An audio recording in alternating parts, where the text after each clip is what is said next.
दोस्तों mango grafting के पिछले वीडियोस के बाद काफ़ी लोगों के सवाल आ रहे थे कि ग्राफ्टिंग किस सीज़न में करना चाहिए, कौन सी टेक्निक रहेगी बेस्ट। इन्हीं सारे सवालों के जवाब जानेंगे आज के वीडियो में। नमस्कार दोस्तों, मैं हूं रितेश परमार, आप देख रहे हैं गार्डनिंग गुरु। चलिए शुरू करते हैं। तो दोस्तों सबसे पहला सवाल ये था कि मैंगो में ग्राफ्टिंग किस सीज़न में की जानी चाहिए। तो जनरली भारत के अंदर मैंगो ग्राफ्टिंग 2 सीज़न में की जा सकती है। पहला सीज़न हमारा है मेन रेनी सीज़न जो कि अभी चल रहा है, और दूसरा फरवरी या मार्च के अंदर भी मैंगो के अंदर सक्सेसफुल ग्राफ्टिंग की जा सकती है। अगर बात करें पर्टिकुलर मंथ की, तो रेनी सीज़न में जब आपके यहाँ पे बारिश होते हुए 2 सप्ताह बीत जाएँ, जैसे कि जनरली यहाँ मध्य भारत क्षेत्र में हम हैं, यहाँ की बात करें तो जुलाई 2nd वीक से लेके अगस्त का दूसरा सप्ताह मैंगो ग्राफ्टिंग के लिए बेस्ट रहेगा। अब दोस्तों एक सवाल सबसे ज़्यादा लोगों का आता है कि ग्राफ्टेड पौधे का फ़ायदा क्या है। क्या फ़ायदा है, सीधे बीज से भी तो हम पौधा उगा सकते हैं। तो अगर हम बात करें ग्राफ्टेड प्लांट की, तो जनरली दोस्तों ये होता है कि एक तो इसका प्रोडक्शन जल्दी आना शुरू हो जाता है। दूसरा फ़ायदा ये है कि इससे जो तैयार पौधा होगा वो ट्रू टू टाइप होगा, मतलब जैसा आपने सायन कलेक्ट किया है प्लांट से उसी तरह का फ्रूट इसमें लगेगा। जबकि गुठली वाले पौधे में जनरली ऐसा नहीं होता है। आप चाहे कितने भी अच्छे प्लांट से गुठली लें, फल उसमें वैसा ही लगेगा ऐसा निश्चित नहीं है। दोस्तों अगला सवाल था कि ग्राफ्टिंग के लिए कलम या सायन कैसे तैयार करनी है। तो दोस्तों इसके लिए हमने एक सेपरेट वीडियो हमारे चैनल पे बना रखा है। आप आई बटन पे क्लिक करके उस पर जा सकते हैं। नीचे डिस्क्रिप्शन बॉक्स में उसकी लिंक भी दे रखी है, आप वहां जाके भी वीडियो को देख सकते हैं। तो दोस्तों अगला सबसे ज़्यादा पूछा गया सवाल था कि हमारी ग्राफ्टिंग फेल हो जाती है, क्या कारण है। तो दोस्तों ग्राफ्टिंग के फेल होने के कई सारे कारण हैं। मेन रीज़न जो होता है वो है गलत सीज़न का चुनाव। अगर आप गलत सीज़न में ग्राफ्ट करते हैं तो उसके फेल होने के चांसेस ज़्यादा होते हैं। दूसरा, गलत टेक्निक का चुनाव। आपका प्लांट जो है और रूट स्टॉक की जो साइज़ है उसके हिसाब से आप टेक्निक चूज़ कीजिए। अगला जिन बातों का हमें ध्यान रखना है कि हमारे जो टूल्स हैं वो बिल्कुल साफ़ सुथरे और तेज़ धार वाले होना चाहिए, चाहे आप प्रोफेशनल ग्राफ्टिंग नाइफ यूज़ करें या फिर ऑर्डिनरी किचन नाइफ। दोस्तों अगला सवाल था कि क्या ग्राफ्टिंग टेप ही यूज़ करना ज़रूरी है या सेलो टेप या जो इलेक्ट्रॉनिक टेप आती है उससे भी हम ग्राफ्टिंग कर सकते हैं। तो दोस्तों ग्राफ्टिंग हम किसी भी टेप से कर सकते हैं। इस बात का हमें ध्यान रखना है कि जब हम ग्राफ्टिंग करते हैं तो जो हमारा ग्राफ्ट यूनियन है वो इस तरीके से आपको उसको बांधना है कि वो अच्छी तरीके से एयर टाइट हो जाए। इसके बाद दोस्तों अगला सवाल कि ग्राफ्ट करने के बाद ये जो टेप है इसको कब हटाना है। तो दोस्तों टेप हटाने के लिए बिल्कुल, अगर आपकी ग्राफ्ट सक्सेस होती है तो टेप हटाने में बिल्कुल जल्दी ना करें। ये ग्राफ्ट हमने लास्ट फरवरी में की थी और इसमें अभी तक हमने टेप रिमूव नहीं किए। प्लांट अच्छा खासा चल रहा है। जब ये थोड़ा सा और ग्रोथ लेगा इसके बाद फिर हम इस टेप को हटाएंगे।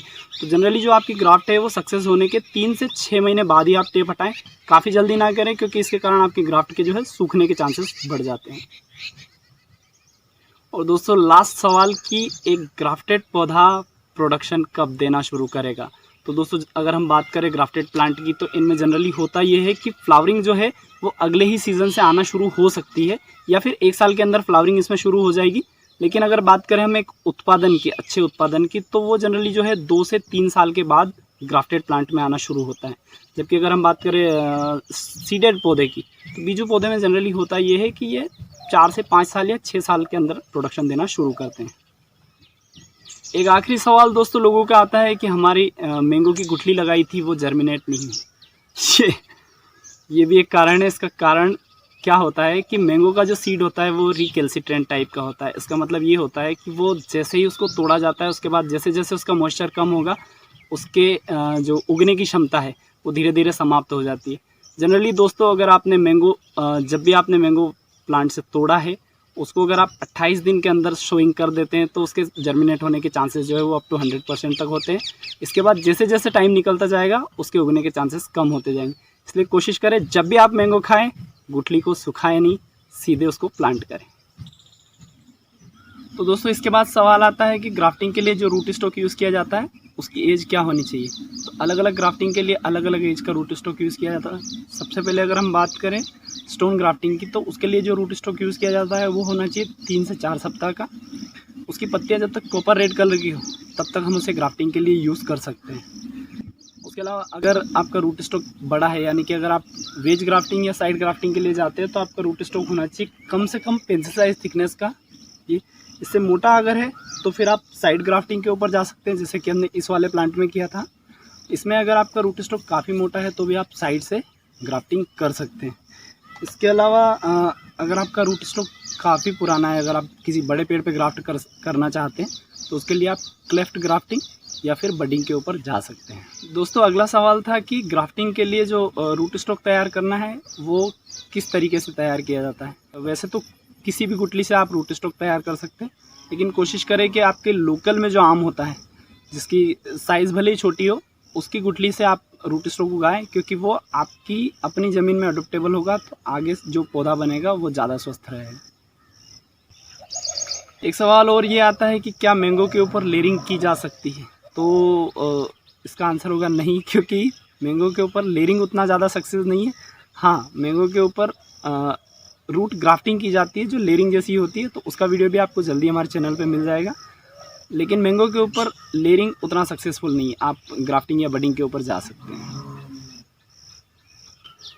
दोस्तों मैंगो ग्राफ्टिंग से जुड़े आपके सभी सवालों के जवाब आपको मिल गए होंगे। अगर आपका कोई और सवाल बाकी है तो आप कमेंट सेक्शन में पूछ सकते हैं। अगर आपको ये वीडियो पसंद आया तो प्लीज़ हमें लाइक शेयर एंड सब्सक्राइब करें। गार्डनिंग से जुड़े और इंटरेस्टिंग वीडियोज़ के लिए जुड़े रहिए हमारे साथ। तब तक के लिए नमस्कार।